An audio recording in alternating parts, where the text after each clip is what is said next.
Hi friends, welcome to my YouTube channel.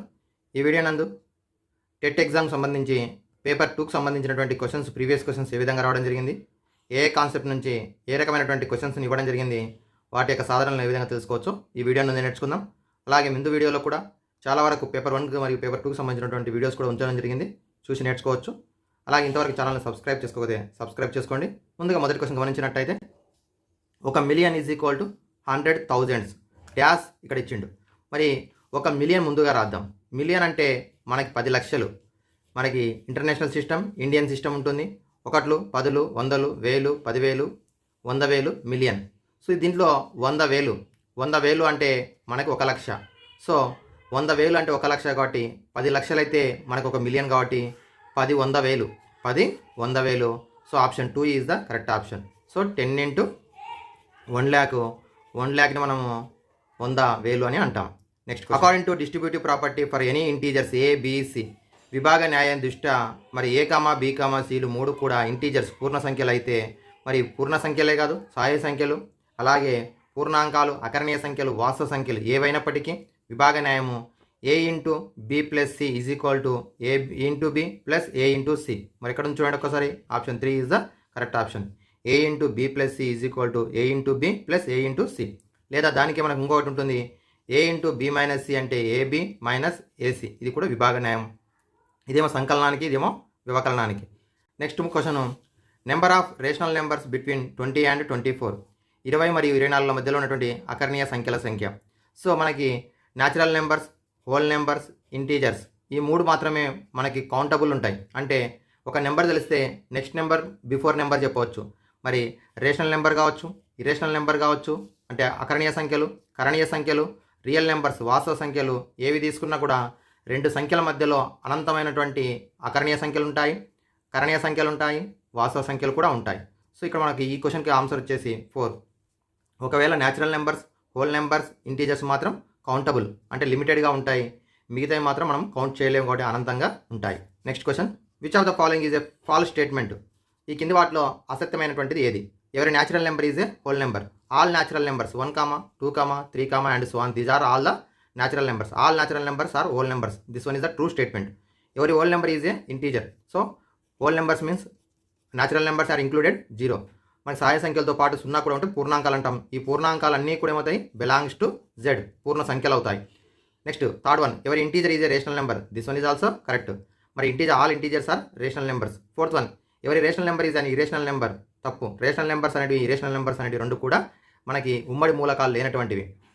Rational number అంటేనేమో p/q ఫామ్లో రాయడానికి వచ్చేటేమో rational numbers, p/q ఫామ్లో రాయడానికి రానటువంటి ఏమో irrational numbers. So option 4 false statement ఏదంటే every rational number is irrational number అనేది false statement. State which of the following is true? ఈ కింది వాటిలో సత్యమైనది అంటే ఏది? ఇక్కడ పై అంటే ఏ మూలకాలు లేనటువంటి సమితినే శూన్య సమితి అంటాము. శూన్య సమితిని పై అనే సింబల్తో చూస్తాము, లేదా ఎంటీ సెట్. ఈ విధంగా ఎటువంటి మూలకాలు లేనటువంటి సమితి గుర్తు కూడా రాస్తాము.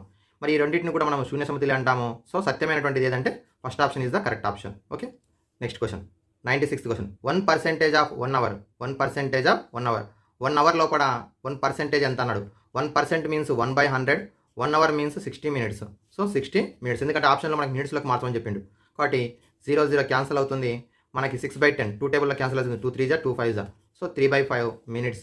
3/5 minutes. Option 2 is the correct option. Formula for compound interest. Compound interest చక్రవడ్డీకి సూత్రము A = P × 1 + R అంటే interest rate by 100 whole power of Nగా తీసుకుంటాం. N అంటే పర్యాయాల సంఖ్య, నెంబర్ ఆఫ్ టైమ్స్, R అంటే interest rate for year, P అంటే ప్రిన్సిపల్ అమౌంట్. సో మనకి ఇక్కడ ఇచ్చినటువంటి దానిలో P × 1 + R/100 whole power of N. Option 1 is the correct option. A geometrical tool to measure the length of a given line segment accurately without positioning error. మనకి ఇచ్చినటువంటి రేఖాఖండం యొక్క పొడవును ఎలాంటి స్థాన దోషం లేకుండా ఖచ్చితంగా కనుగొనడానికి ఉపయోగించే జ్యామితీయ పరికరం ఏది?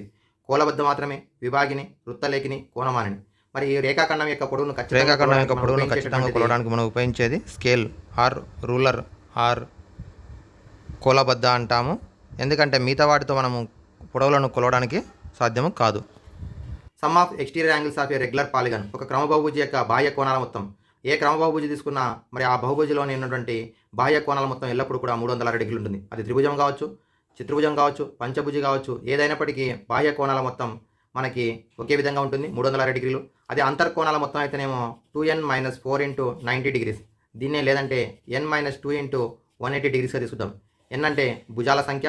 ఉదాహరణకు త్రిభుజం తీసుకున్నట్టయితే త్రిభుజంలో 3 భుజాలు ఉంటాయి కాబట్టి 3 - 2 × 180. సో 3 2 చేస్తే 1 కాబట్టి 1 × 180 అంటే 180 అవుతుంది. కాబట్టి త్రిభుజంలో 3 కోణాల మొత్తం 180. అదే చతుర్భుజం తీసుకుంటే 4 - 2 అంటే 2, 2 × 180 అంటే 360. ఇదేమో అంతర్కోణాల మొత్తానికి, బాహ్య కోణాల మొత్తం ఎల్లప్పుడు మాత్రం 360 డిగ్రీలు ఉంటుంది. A quadrilateral with only one pair of parallel sides. ఒక జత మాత్రమే సమాంతరంగా భుజాలు కలిగినటువంటి చతుర్భుజాన్ని ఏమంటాము? ట్రెపీజియం. సమలంబ చతుర్భుజం అని అంటాము. ఒక జత ఎదురు భుజాలు మాత్రమే సమాంతరంగా ఉంటూ మిగిలిన 2 భుజాలు సమాంతరంగా ఉండవలసినటువంటి అవసరము లేదు. అలా కాకుండా 2 జతల ఎదురు భుజాలు సమాంతరంగా ఉన్నట్టయితే దాన్ని సమాంతర చతుర్భుజం అంటాము. 2 జతల ఎదురు భుజాలతో పాటు అన్ని కోణాలు లంబ కోణాలు అయితే రెక్టాంగిల్ దీర్ఘచతురస్రం అంటాము. అలాగే 4 భుజాలు 4 కోణాలు కూడా సమానం అయితే స్క్వేర్ చతురస్రం అని అంటాము. కాబట్టి ఈ ఆప్షన్ వచ్చేసి మనకి సమలంబ చతుర్భుజం trapezium correct option. Next question. Maximum number of tangents that can be drawn to a given circle. ఒక వృత్తానికి గీయగలిగినటువంటి స్పర్శరేఖల యొక్క గరిష్ట సంఖ్య. ఒక వృత్తానికి గీయగలిగినటువంటి స్పర్శరేఖల యొక్క గరిష్ట సంఖ్య. అయితే ఇక్కడ మన క్వశ్చన్లో కూడా కొంచెం బాహ్య బిందువా, అంతర్బిందువా లేదా వృత్తం పైన బిందువు అనేది కరెక్ట్ ఇవ్వలేదు. Maximum number of tangents that can be drawn to a given circle. ఇచ్చినటువంటి వృత్తానికి గీయగలిగినటువంటి స్పర్శరేఖల సంఖ్య. ఒక్కసారి ఇక్కడ గమనించినట్టయితే వృత్తానికి బాహ్యంగా ఉన్నటువంటి బిందువు నుంచేమో 2 స్పర్శరేఖలు గీయవచ్చు. అలా కాకుండా వృత్తం పైన ఒక బిందువు దగ్గర అయితే ఒక బిందువు దగ్గర ఒక స్పర్శరేఖ గీయవచ్చు. అయితే వృత్తం పైన చాలా బిందువులు ఉంటాయి, అనంత బిందువులు ఉంటాయి కాబట్టి వృత్తానికి అనంత స్పర్శరేఖలు ఉంటాయి. మరి ఇక్కడ బాహ్య బిందువునేమో 2 స్పర్శరేఖలు, అంతర్బిందువుల నుంచేమో స్పర్శరేఖలను గీయలేము. వృత్తం పైన ఒక్కొక్క బిందువు దగ్గర ఒక స్పర్శరేఖ గీయవచ్చు. వృత్తం అనేది అనంత బిందువులు ఉంటాయి కాబట్టి అనంత స్పర్శరేఖలను గీయవచ్చు. వృత్తానికి గీయగల స్పర్శరేఖల గరిష్ట సంఖ్య అనంతం. Option 4 is the correct option. Next question. The difference between the highest and lowest observations of the given data. దత్తాంశంలోని గరిష్ట కనిష్ట పరిశీలన మధ్య భేదం ఎంత? వ్యాప్తి అంటాము, రేంజ్ అని అంటాం ఇంగ్లీష్లో కూడా. Maximum value minus minimum value, so వ్యాప్తి. Next question. In finding mean of group data. Group డాటాలో కూడా x = a + σ_fi/σ_fi × hi. ఇక్కడ ui అనేదాన్ని ఏమంటాము? డేవియేషన్ అంటాము, విచలనం అని అంటాము. So ui = xi - a/h. ఇది మనకి ui ఫార్ములా. విచలనము ఇది విచలన పద్ధతిలో సూత్రం. ఓకే, సో డేవియేషన్ అంటాం ఇంగ్లీష్లో, విచలనం అని అంటాం ui అంటే. x² + a + b × x + a × b. మరి ఇది మనకి ఆల్జిబ్రా బీజగణితంలో కూడా మనకి 8th క్లాస్ 9th క్లాస్ రెండిట్లో ఉంది. ఇది డైరెక్ట్ సూత్రము x + a × x + b, x + a × x + b. So x × x x² plus x × a and x × b ఇట్లా ఇంటూ చేస్తే ax + bx వస్తుంది ప్లస్ ab. ఈ రెండిట్లో x కామన్ తీసుకున్నట్టయితే x² + a + b × x + a × b. So option 2 is the correct option. Next question. The sum of 10 terms of the series 2, 7, 12 ఈ విధంగా ఉంది. ఇందులో కూడా 5, 5 పెరిగింది కాబట్టి దీన్ని అంక శ్రేణి అంటాం, అర్థమెటిక్ ప్రోగ్రెషన్ అంటాం.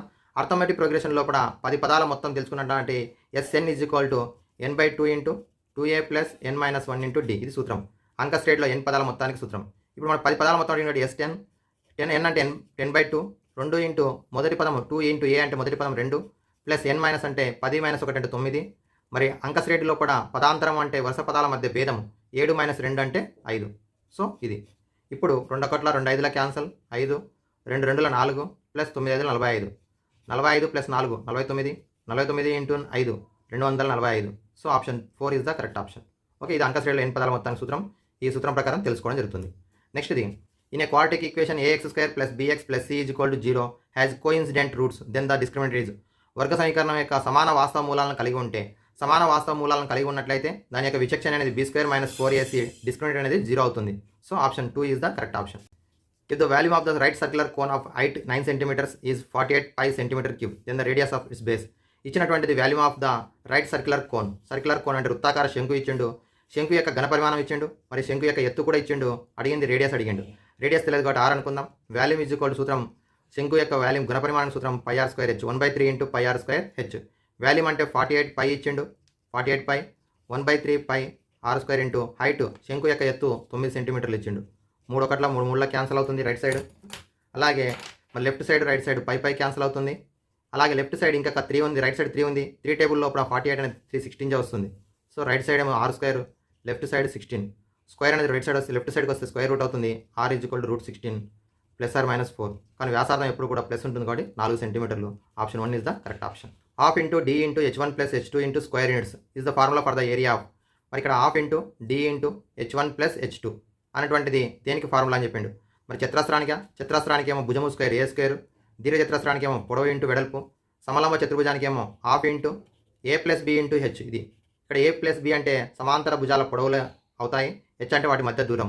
సో ఇది 3 కాదు. మరి చతుర్భుజం యొక్క సూత్రం వచ్చేసి half into D into h1 plus h2 అనేది చతుర్భుజం యొక్క సూత్రం. ఏంటి ఇక్కడ చూసినట్టయితే ఒకసారి చతుర్భుజం పటం గీస్తున్నా చూడండి. ఈ విధంగా ఇది డయాగోనల్ అనుకున్నట్టయితే 2 త్రిభుజాలుగా విభజించబడుతుంది. ఈ త్రిభుజం మీద గీచినటువంటి లంబం h1, ఈ త్రిభుజం మీద గీచినటువంటి లంబం h2 అనుకున్నట్టయితే half into D into h1 plus h2 అనేది చతుర్భుజం యొక్క వైశాల్యానికి సూత్రం. Okay. The radius of the circular pipe is 10 centimetres. What length of the tape is required to wrap around the pipe once. వృత్తాకార పైపు యొక్క వ్యాసార్థం ఇచ్చిండు 10 సెంటీమీటర్లు ఇచ్చిండు. మరి ఆ పైపు వృత్తాకారం ఉన్నట్లయితే మూతి మరి అది మొత్తం అయితే స్తూపాకారం ఉంటుంది, దాని యొక్క కొన మాత్రమే వృత్తాకారం ఉంటుంది. ఈ పైపు యొక్క వ్యాసార్థం 10 సెంటీమీటర్లు అయితే దాని చుట్టడానికి ఎంత టేపు పొడవు అవసరం అవుతుందని చెప్పిండు. దాని యొక్క వృత్త పరిధి. సో 2πr, 2 ఇంటూ పై అంటే ఇక్కడ 3.14 అని ఇచ్చిన లెక్కలో కూడా తీసుకోవాలి, ఇంటూ వ్యాసార్థం అంటే 10 సెంటీమీటర్లు ఇచ్చిండు, ఇంటూ చేస్తే 6.28 into 10 62.8 centimetres. So option 2 is the correct option. Next question చూసినట్టయితే ప్రాబిలిటీ సంభావ్యతకి వెళ్ళి ఇచ్చిండు. Probability of E is equal to 0.05 అయితే what is the probability of not E. Not E means probability of E bar. Probability of E బార్కి formula 1 minus probability of E, 1 minus 0.05. మరి ఒకట్లకి వెళ్ళి తీసేయాలంటే ముందుగా ఉన్నటువంటి అకర్ణీయ సంఖ్యను 1.00 దశాంశ సంఖ్యగా మార్చుకుంటున్నాం. So 0.5590, 0.95. So option 3 is the correct option. Next question -1, -1 అనేది ఏ పాదంలో ఉంటుంది. సో మనకు 4 పాదాలు ఉంటాయి. ఈ 4 పాదాలు 2 రుణ సంఖ్యలు అయినట్టయితే అది 3వ పాదంలో ఉంటుంది, Q3 ఇక్కడ ఉంటుంది. మొదటి పాదంలో 2 ప్లస్లు ఉంటాయి. రెండవ పాదంలో x value minus y value plus ఉంటుంది. దానికి ఆపోజిట్గా 4వ పాదంలో x వాల్యూ ఏమో ప్లస్ ఉంటుంది, y వాల్యూ ఏమో y నిరూపకం ఏమో మైనస్ ఉంటుంది. Okay. Next question when the centroid of the triangle divides the median from it's vertex in the ratio. త్రిభుజం యొక్క గురుత్వ కేంద్రం మధ్యగత రేఖను శీర్షం నుండి ఊహించి నిష్పత్తి. సో మనం గమనించినట్టయితే గురుత్వ కేంద్రం అంటే మధ్యగత రేఖల మిలిత బిందువును గురుత్వ కేంద్రం అంటాం. ఇది మధ్య బిందువు. మరి 3 మధ్య బిందువులను కలిపితే మనకి ఈ విధంగా ఏర్పడుతుంది, గురుత్వ కేంద్రం అంటాము. ఈ గురుత్వ కేంద్రం అనేది మరి ఆ మధ్యగత రేఖను శీర్షం నుండి 2:1 నిష్పత్తిలో వేస్తుంది. శీర్షం సైడ్ 2 భాగాలు, భుజం వైపు 1 భాగం 2:1 నిష్పత్తిలో విభజిస్తుంది. tan 2a is equal to cot of a minus 18 where 2a is an acute angle, the value of a. మనకి ఒకసారి గమనించినట్టయితే ఒకవైపు ఏమో త్రికోణమితి లోపల ట్యాన్ వాల్యూ ఇచ్చిండు, మరోవైపు ఏమో కాట్ ఇచ్చిండు. అయితే మనం ట్యాన్ని కాటుగా మార్చుకోవాలంటే మనకి పూరక న్యాయాల ప్రకారము cot of 90 degrees minus 2a పూరక కోణం ప్రకారము ట్యాన్ అనేది కాటుగా మారుతుంది. Cot of 90 minus 2a is equal to cot of a minus 18. రెండు వైపులో ఒకే త్రికోణమితి నిష్పత్తులు ఉన్నప్పుడు కోణాలు సమానం అవుతాయి. కాబట్టి 90 minus 2a is equal to a minus 18. -18 అనేది కాన్స్టెంట్ ఎడమవైపు వస్తుంది, -2a అనేది వేరియబుల్ టర్మ్ అనేది రైట్ సైడ్కి వస్తుంది. So a plus 2a is equal to 90 plus 18. So 3a is equal to 108, a is equal to 108/3. 3 టేబుల్లో క్యాన్సిల్ చేస్తే 3 3 3 16 36 degrees. Option 4 is the correct option. Option 4. Okay. Next question, last question in this video. cosec 0 degrees value ఎంత? So ఒకసారి మనము sign నేర్చుకున్నట్టయితే అన్నీ గుర్తుపెట్టుకోవచ్చు. sin 0కి వచ్చేసి 0, sin 30 వచ్చేసి 1/2, sin 45 వచ్చేసి 1/√2, sin 60 వచ్చేసి √3/2, అలాగే sin 90 వచ్చేసి 1. ఇది మనకి సైన్ వాల్యూ. సైన్కి ఆపోజిట్ కొసెక్ రెసిప్రోకల్ కాబట్టి మనకి ఇప్పుడు sin 0 అంటే 0/1 10 అవుతుంది. Not defined. So option 1 is the correct option. Okay. Thank you. Like, share and subscribe my YouTube channel.